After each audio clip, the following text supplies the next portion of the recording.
Alright, here we go, the final minis, for now. The most recent minis as of this recording. So that it's still fresh in my mind, I made this video together with the last one, and also so that I didn't forget and then leave everybody hanging for weeks and weeks on end, which could have very well happened if I didn't make them together. So with this set, there are some things that I really like, and other things that I'm completely baffled by, so I'm just going to jump right into it. Something that I like is the character choices. Briarlight, Purdy, Onestar, Darktail, all of these are fantastic additions in my opinion. Darktail gives us our first visions of Shadow's cat somehow. Onestar felt super missing after getting basically every early series leader before him, and Purdy? Hello? I love Purdy and I never expected to get Purdy. But then as far as the choices of Berryheart and Splashtail go, okay I guess. I can only imagine that they looked over their sales, decided villains sold well, and then made extra villains this time. It's really weird getting a Berryheart and a Splashtail before people like Sunbeam and Nightheart. Like, super weird. I mean, at least we have Frostpaw already, but why Berryheart without her much more important daughter? What's going on there? Plus, if it was villains that they needed, Soul was right there. I think that Soul is probably the biggest thing that they're missing as far as villains go. Generally speaking, this set is a bit strange. Obviously, I am extremely excited to be getting Briarlight and Purdy, but it is a bit strange that we got Purdy so early out of all the characters. It's a bit strange even that we got Briarlight so early, or Darktail. And I definitely don't mean strange in a bad way, because I am super personally excited to get any new characters that they could possibly throw at me. Like, I really hope this isn't the last wave of minis or anything, because I would be super disappointed if they, accidentally made a bunch of characters that don't have a huge draw and then, decided it wasn't profitable anymore or something. That's my nightmare here. My nightmare is that I'm the only person who bought Splashtail and Berryheart in the entire world. The quality from figure to figure on these guys seems as intended, but they've all got little manufacturing quirks that set them apart. For example, Briarlight, Purdy, and especially Splashtail have a lot of trouble sitting when previous sets didn't quite as much. And part of this feels like they didn't really think things through in shape. Or maybe more so that the designs of these guys, the molds that they came out of, might have been a little bit rushed. But let me just get straight into the individual figures, starting with the most normal set, Onestar and Darktail. Onestar has been all sorts of things all over the years, but having one curly whisker immediately lets you know who he is. While it's unfortunate that this whisker is flat, I seldom see a little kid whose Ravenpaw still has its snake, so I am not surprised by any flatness. Without the whisker, this Onestar could really be anyone, but within our community that's often just how Onestar gets designed. My only real complaint is that due to its largely shared pose, pattern, and stripe design, I genuinely kept mistaking him or Leopardstar for the other one. They're practically identical from a glance if you're not, specifically looking for the whisker or the spots, despite the color difference between them. This is part of the problem with having such high detail figures. The more clutter you have on them, the less recognizable and iconic the designs become. I think that he is probably the best figure this time around, and for that reason he was probably the one with the most manufacturing errors again. He's got a lot of freckles and mistakes on the left side of his face, his right, and his chin and neck looks very stretched out. His bubble mouth is probably the worst looking from the bottom, but overall his quality is good otherwise, and I like his design best, and like all other bubble mouth figures, he looks okay as long as you don't look at him head on. If you look at him from above, he's fine. Darktail is fine, I guess. He's got a big mouth and a bubble chin and a Squidward nose, but he's still okay. He's not hideous. He's another cat that was made long hair to the detriment of his own recognizability, though, and in Warrior Cats, cats are usually only long hair when, they tell us the cats are long hair. The authors have said this before at the very least, and I like it that way. Keeping long hair cats few and far between makes the cats who are long hair stand out from the crowd, but when every cat is long hair, no cat is. This long-haired Darktail is coming out at the detriment of the recognizability of potential future long-haired Violet Shines and Barleys, but maybe the Violet Shine mini will be short hair, as she's never been depicted as long hair in canon either, despite everything the fandom has done. Either way, another day, another cat who's more recognizable with short fur being made a long hair in their mini. It's nothing new. Either way, we can tell this is Darktail because he's got a dark tail, but he is missing a few key features like his black spots very specifically covering the area around his eyes. One of his eyes has no black spots at all, and the amount on his forehead distracts from what is supposed to be a more iconic feature, so this Darktail is a kind of hard to recognize one if you don't already go in knowing it's Darktail. I actually wasn't 100% sure it was Darktail before I knew the name. But anyways, I'm glad to have Darktail. I just, like with Ashfur, wish that the designer was a little bit more faithful to the books.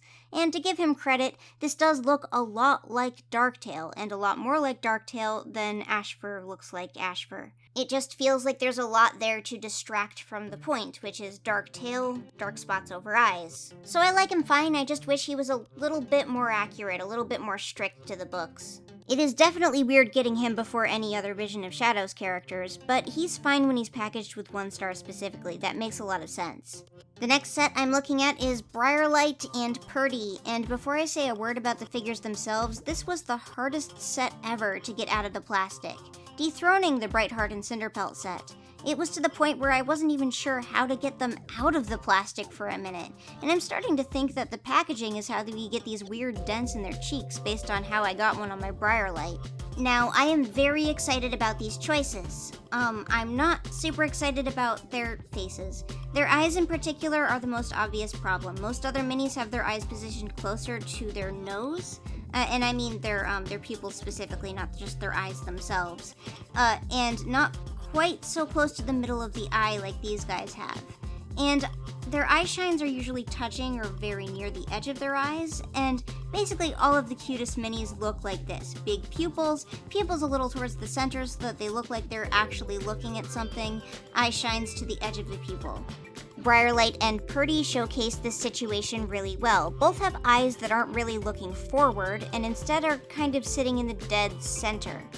But Purdy, even though his pupils are definitely in the wrong place, has bigger pupils and properly placed eye shines, so he looks a lot more passable despite the mistake.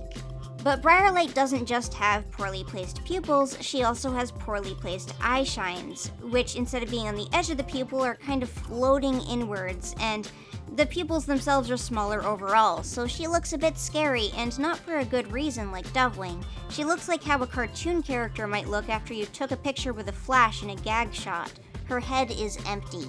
I'm assuming that all of this is because on some level, Briarlight needed a very custom model of some sort to allow for her legs, so whoever designed her, I'm assuming, wasn't the same person who designed a lot of earlier minis, or she just got weird or rushed in the design process somewhere.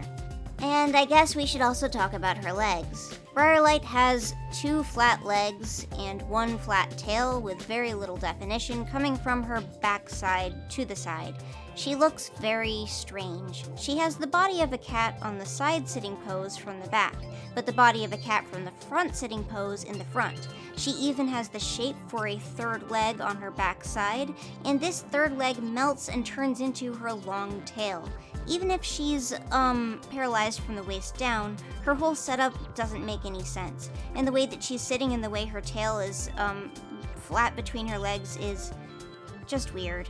The way that they left an entire extra arm back there really makes me confused as to how the manufacturing and designing and modeling of this one even went. Also, despite what is technically extra surface area on the ground, that stuff is very, very light and thin, and she tips over extremely easily. Also on her face, her nose is pointed downwards, so you can't really see it well from above, and from the side it sticks out and down and looks kind of like a human's nose would. Although I'm really, really glad that in this case they decided to segment off her nose entirely, because the Squidward look would absolutely doom this thing from how unfortunate it already looks combined with the rest of the shape. As far as colors and markings go, it all looks good and is accurate. I'm glad that she didn't randomly turn out a long hair like a lot of these other goobers. So in design, I think that she's pretty good. It's just in shape, she turned out so half-baked, half-finished. Now Purdy is pretty great. He's our first cat, from what I can tell, who's in a new lying down loping pose, and I think that they could do really well with this pose if they fix it up a bit, put it on a couple short hair cats, and make it more defined and less lumpy like the sitting poses that we already have. And while I really like the idea of the cat loaf model, The legs kind of look like gobs of clay that were added on last minute and don't really have any kitty cat definition. And the body is very, very thin for what it is, so he falls over way too easily for something much bigger than the other minis. He's also very flat like Cloudtail, allowing his fluff to go out wide on either side, but overall giving him less definition as a figure. But don't get me wrong, I really like this Purdy. The slightly wall-eyed look is fine for an old guy like Purdy, and I like his fuzzy beard and mustache and face. He's silly and funny, and it works well for his character. I do wish he wasn't another cat made long hair completely randomly, yes of course, but it's not as bad as the other situations have been. His curly furred tail is kind of cute, his colors are accurate, and I just genuinely love that he's been made at all. He's an old man, he's a silly old man, and I love this guy. And on to our last set, that is Berryheart and Splashtail. I went over how weird it was to get them all ready, but it really is strange, especially with how in the older sets of minis they seem to be avoiding cats from ongoing series entirely. But these guys aren't even main characters in a Starless clan, they're two antagonists. So I'm just imagining some initiative for them to be making villain minis just in the back of my head. It's completely made up. Anyways, both Berryheart and Splashtail have been made long-haired cats, like I mentioned before, but it doesn't really seem to matter that much for these guys. It does mean that we're getting two very similar-looking minis in the same set between Berryheart and Darktail, but on the same hand, I don't really mind Berryheart being fluffy much, as otherwise there might be overlap with Tallstar where it's hard to tell which one is which. Fluffiness aside, Berryheart is also on the Ash Fur model, much like Hollyleaf and Darkstripe, the difference being, they totally forgot to define her hind legs and belly fur like they did for earlier minis in this pose, so the area in between her paw and her tail is really weird and blank. It's empty and flat, like they just kinda forgot to define it. I could write my name there. She also has a particularly bad-looking Squidward nose, thanks to the nose lines and the bubble mouth working together. Likewise, her paw is a lot less defined and even a bit melted when compared to Hollyleaf just one set ago, so I can only really assume that the design for these, like the original models or 3D models that they were working off of, must have been a bit rushed. Color-wise and design-wise, she does look like Berryheart, and it's a novelty to get a character like this when we haven't gotten a lot of cats from the new series. When it comes to the colors on this specific mini, I do have one small problem though, and that is that her mouth is open in a snarl, but you can't really tell because the color of the inside of her mouth and the color of the white on her muzzle is exactly the same. So because the white on her is pure white and her teeth are pure white, it just makes it hard to see. So even if her facial expression would make her cooler or stand out more, it actually doesn't stand out at all. So Splashtail. Splashtail is actually kind of interesting to me.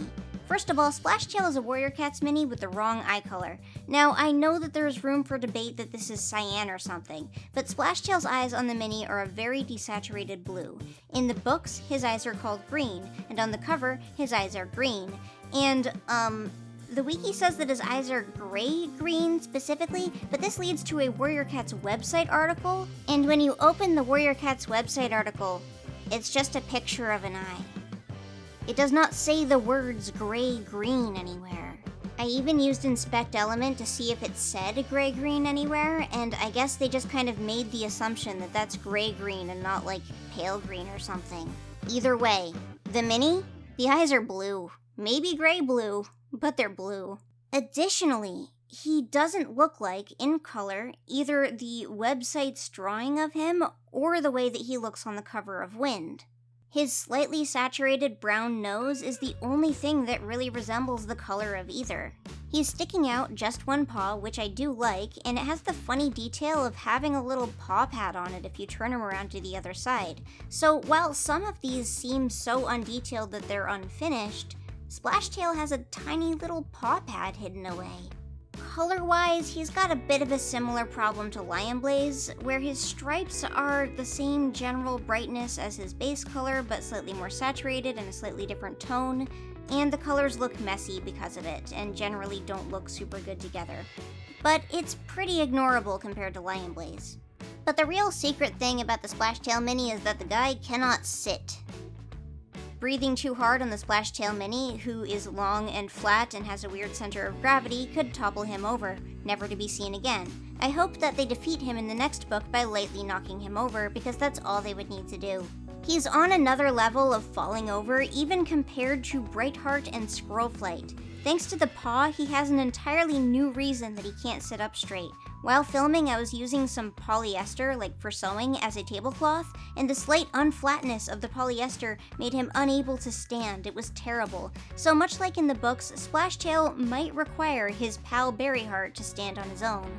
Structurally, though, I really like Splashtail. I'm not even really a big fan of Splashtail, but I do like this mini, and the color issue is pretty easy to ignore.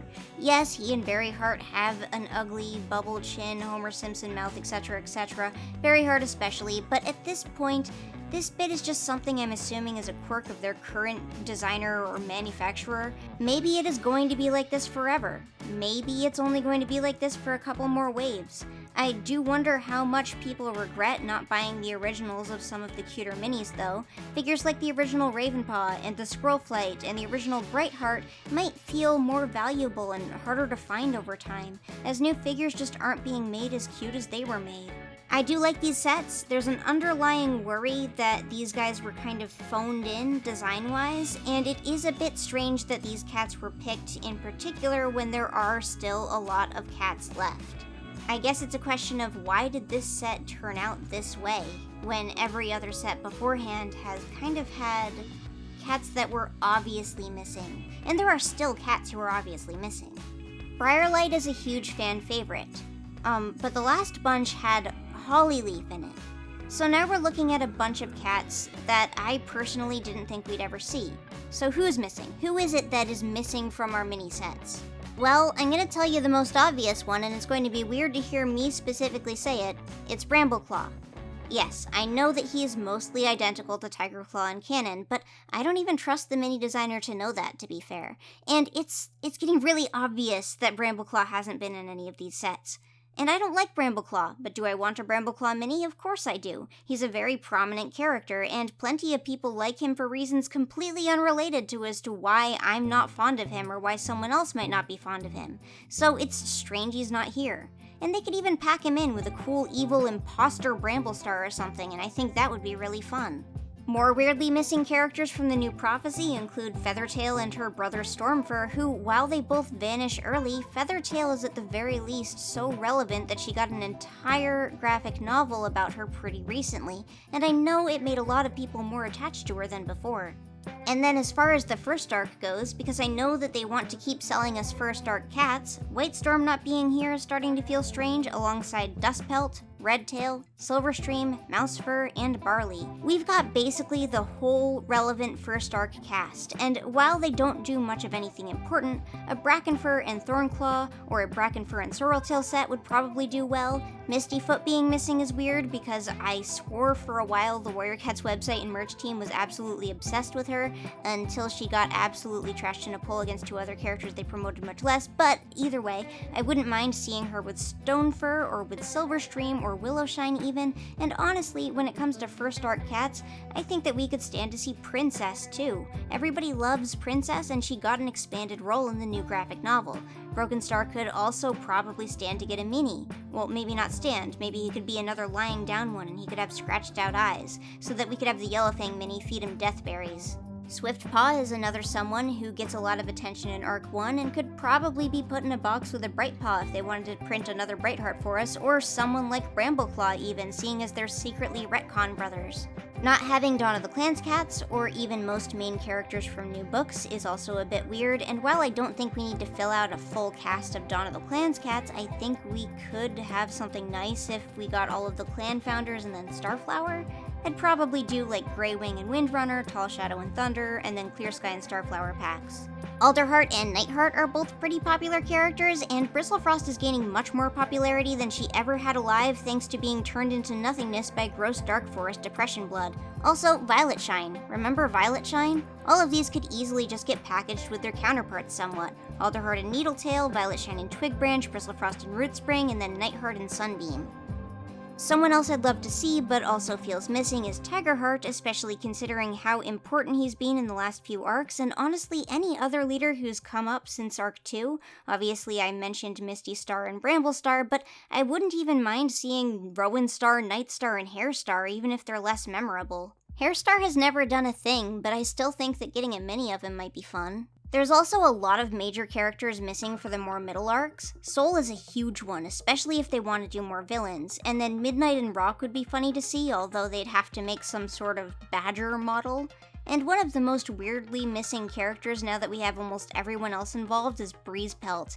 And don't think for a second that there aren't people who desperately want a Breezepelt mini. I think he'd do nicely just packaged with a Heathertail, who, while she doesn't have much impact after Power of 3, is a very memorable cat. Cinderheart also feels weirdly missing at this point now that we have all those Power of 3 kids, and Flametail, who went as far as having chapters to himself halfway through Arc 4, is another good one to include. There's a lot of characters out there that the fandom likes a lot more than they actually have content for. Good examples of this are Spotfur, Blossomfall, Snowtuft, Berrynose, and Goosefeather, and like any cat who horribly dies in Series 1, I don't know how they'd make a Snowkit mini, maybe by printing like a mini that gets packaged in with some other set as a bonus, but it's wild how much fan attention he gets for a character who's in 2 chapters, and that's just the power of being a first arc cat. And the last thing I would vouch for characters that would draw someone to buy a package of these are prequel characters. Brambleberry and Oakheart from RiverClan, and Snowfur and Rosetail and ThunderClan have a lot of fan energy and imagination put into them, despite their screen time being limited just to prequel books. I think this is partially because while a lot of kids will stop after reading the first series, they'll also read some of the prequel books, usually Crooked Star's Promise and Blue Star's Prophecy, especially Blue Star's Prophecy. And then cats I want to see, regardless of if they make sense at all, they're obvious. Poppyfrost, Lightleap, Brindleface, ladies who aren't terribly important to the whole thing, but that's my dream. My dream out there is just a whole bunch of random she-cats from nowhere. If they want to keep printing these and they run out of ideas, that's what I want to see. Either way, like I've said before, I'm committed. I'll get any mini they make. They're the best things in the Warrior Cat store by far, even now.